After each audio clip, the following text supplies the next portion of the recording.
जब GB Pant chief minister थे तो उस जगह पर 500 साल तक मुसलमान नमाजें पढ़े। कांग्रेस के जीबी पंत मुख्यमंत्री थे, रात के अंधेरे में उसमें मूर्तियां रख दी गई। मेरी मस्जिद थी, है और रहेगी। उन्होंने मूर्तियां नहीं निकाले। और फिर वहाँ पे कलेक्टर थे जिनका नाम था नायर साहब मस्जिद बंद करा के वहाँ पर पूजा शुरू कर दिए। और 1950s में नायर साहब जनसंघ के पहले मेंबर ऑफ पार्लियामेंट बने। फिर 1986 में लॉक्स खोले गए, बगैर मुसलमानों को सुने। बूटा सिंह शिलान्यास कर दिए। 6 दिसंबर 1992 को सुप्रीम कोर्ट को ये वादा करके बीजेपी संघ परिवार बाबरी मस्जिद को डिमोलिश कर दिए, शहीद कर दिए। और बीजेपी के पास ये मुद्दा कब आया आपको मालूम? आप लोग मालूम बीजेपी कब उठाई? 1989 में पालनपुर में बीजेपी रेजोल्यूशन पास करी। विश्व हिंदू परिषद जब फॉर्म हुई, जब तो राम मंदिर नहीं था। महात्मा गांधी बोले क्या?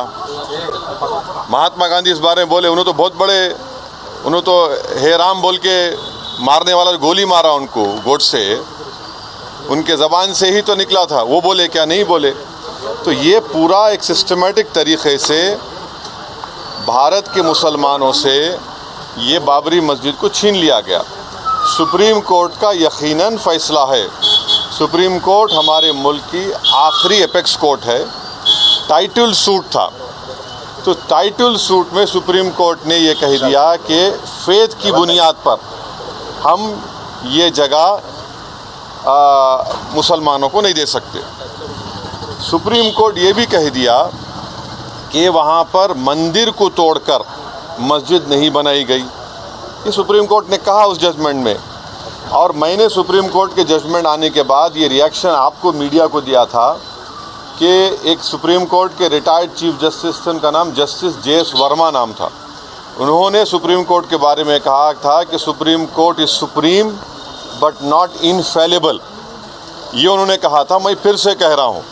और मैंने उस वक्त ये कहा था कि ये जजमेंट आने के बाद ऐसे कई मुद्दे खुल जाएंगे, जिसको अंग्रेजी में बोलते हैं Pandora box will be open. और आज आप देख रहे हैं कि हर जगह पर संघ परिवार जाकर ये बोलता है कि नहीं, यहाँ पर मस्जिद नहीं थी। ये मेरा मानना है, ये मेरा बोलना है, और हम ये बोल रहे हैं।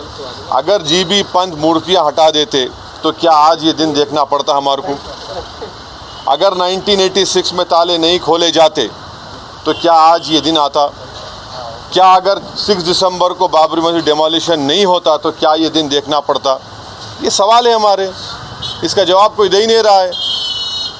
और फिर ऊपर से जो अपने आप को सेकुलर बोलते हैं, वो बोल रहे हैं कि दिल्ली का मुख्यमंत्री और जो अलायंस में है, हम हर ट्यूसडे को सूरजकंड पाठ और हनुमान चालीसा स्कूल में, गवर्नमेंट स्कूल में पढ़ाएंगे। गवर्नमेंट स्कूल का कोई रिलीजन होता है क्या?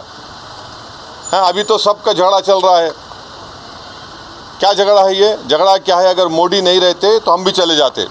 हम उन सब से पूछ रहे कि बताओ, ये जो मैं बातें कर रहा हूँ, 3 इम्पॉर्टेंट इंसिडेंट्स बोल रहा हूँ। जीबी पंत जब चीफ मिनिस्टर थे 1986, 6 दिसंबर 1992, इस पर क्या बोलना है आप लोगों का? बोलो। कोई नहीं बोलता। इसलिए नहीं बोलता क्योंकि सबको मेजॉरिटी कम्युनिटी के वोट्स को हासिल करने का झगड़ा है। और नरेंद्र मोदी ये काम करके मेजॉरिटी वोट्स को कंसोलिडेट करना चाहते हैं। और इससे एक पैगाम दे रहे हैं भारत के मुसलमानों के कि आपका भारत की पॉलिटिक्स में आपका क्या मुकाम है, आपकी प्लेस क्या है, ये बताया जा रहा है।